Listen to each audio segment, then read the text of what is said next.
शरद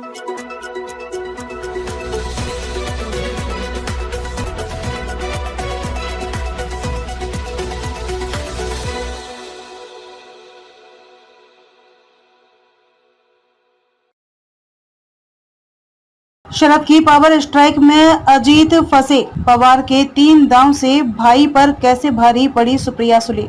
NCP Supriya Sharad Pawar ने 38 दिन में पार्टी के भीतर दूसरी बार चौंकाने वाला फैसला किया है। 2 मई को पवार ने एनसीपी अध्यक्ष पद से इस्तीफा दे दिया था। वहीं अब उन्होंने प्रफुल्ल पटेल और बेटी सुप्रिया सुले को सरकारी अध्यक्ष बनाने का ऐलान किया है। पवार के इस फैसले के बाद उनके भतीजे अजीत के सियासी भविष्य को लेकर सवाल उठ रहे हैं। अजीत को सीनियर पवार का उत्तराधिकारी माना जाता रहा है। गठबंधन की सरकार में एनसीपी कोटे से उप मुख्यमंत्री भी रह चुके अजीत वर्तमान में विधानसभा में नेता प्रतिपक्ष हैं। उधर कार्यकारी अध्यक्ष बनने के बाद सुप्रिया अब पार्टी के भीतर शरद पवार के बाद नंबर 2 बन गई हैं। एनसीपी में पहली बार कार्यकारी अध्यक्ष का पद बनाया गया है। सुप्रिया के अलावा जितेंद्र अवहाद और सुनील तटकरे को भी बड़ी जिम्मेदारी दी गई है। दोनों अजीत विरोधी गुट के नेता हैं। पवार शेयरिंग फार्मूले में अजीत के करीबियों को ज्यादा कुछ नहीं मिला है। पवार के इस्तीफे के बाद से ही अजीत लगातार बैकफुट पर है। सुप्रिया को लेकर अब पवार के फैसलों ने उनकी सियासी मुसीबत और अधिक बढ़ा दी है। पवार के दाव से दादा पर भारी पड़ी सुप्रिया। अजीत के राजनीति में आने के 16 साल बाद सुप्रिया पॉलिटिक्स में आई, लेकिन अब शरद पवार के 3 दाव से अपने भाई पर ही भारी पड़ गई हैं। कैसे, आइए इसे विस्तार से जानते हैं। नंबर 1, सुप्रिया को महाराष्ट्र और चुनाव का प्रभारी बनाना। एनसीपी के भीतर अब तक महाराष्ट्र से जुड़ा फैसला अजीत पवार, जयंत पाटिल की सलाह पर शरद पवार करते थे। सुप्रिया सुले को महाराष्ट्र की पॉलिटिक्स से दूर रखा गया था, लेकिन अब पवार ने सुप्रिया को महाराष्ट्र की कमान दे दी है। सुप्रिया को कार्यकारी अध्यक्ष के साथ साथ महाराष्ट्र, हरियाणा और पंजाब की भी जिम्मेदारी दी गई है। प्रभारी होने के नाते सुप्रिया टिकट बंटवारे से लेकर संगठन की सर्जरी तक फैसला खुद कर सकेंगी। इतना ही नहीं, महाराष्ट्र एनसीपी के सभी नेता सुप्रिया को रिपोर्ट करेंगे। अजीत पवार महाराष्ट्र विधानसभा के नेता प्रतिपक्ष हैं। विधायकों की राय लेकर उनको हटाने का भी अधिकार अब सुप्रिया के पास आ गया है। एनसीपी का महाराष्ट्र में ही सबसे अधिक पैठ है। ऐसे में सुप्रिया अगर यहां और अधिक मजबूत होती हैं, तो एनसीपी के भीतर अजीत का दबदबा खत्म हो जाएगा। नंबर 2, सुप्रिया के साथ प्रफुल्ल को भी कार्यकारी अध्यक्ष बनाना। 25 साल पहले बनी पार्टी एनसीपी के नए उत्तराधिकारी को लेकर लगाई जा रही थी। हाल में जब शरद पवार ने इस्तीफा दे दिया, तो एनसीपी की एक कमेटी ने उन्हें एक सुझाव दिया था। सुझाव में कहा गया था कि अजीत पवार को महाराष्ट्र की कमान दे दी जाए और सुप्रिया को महाराष्ट्र छोड़कर पूरे देश की।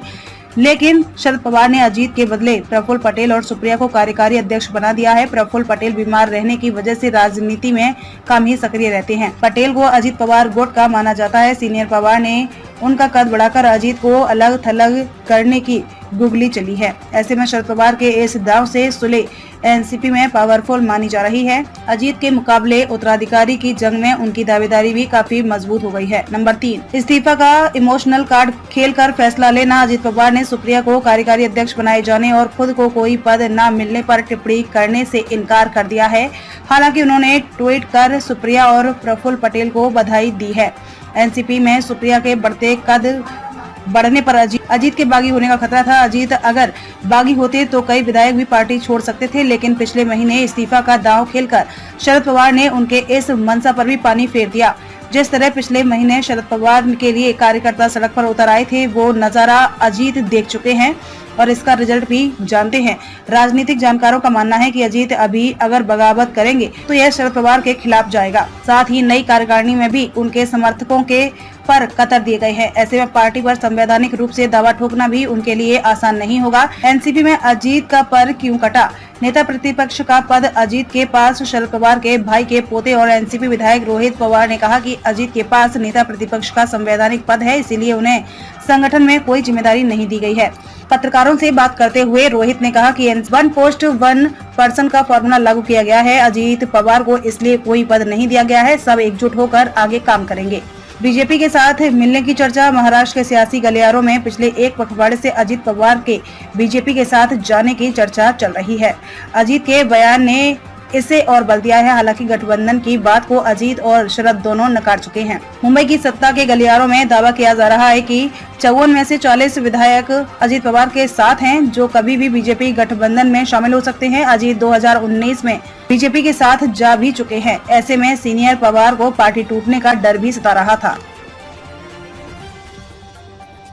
क्या आप अपने कपड़ों और बर्तनों पर सख्त दाग और गंदगी से जूझते हुए थक गए हैं? तो आज ही अपनाएं घोड़ा वाले ultra active wash detergent powder, cake और डिश वॉशर बार।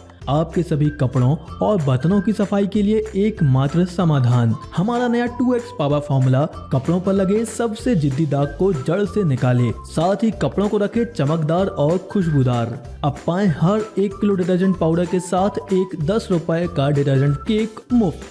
तो इंतजार किस बात का? घोड़ा वाले ultra active wash detergent powder, cake और डिश वॉशर बार के साथ कपड़ों के दाग और बर्तनों में लगी गंदगी और चिकनाहट को कहें अलविदा, क्योंकि अब लगेगी लगाम गंदगी पर। बालाजी एंटरप्राइजेस।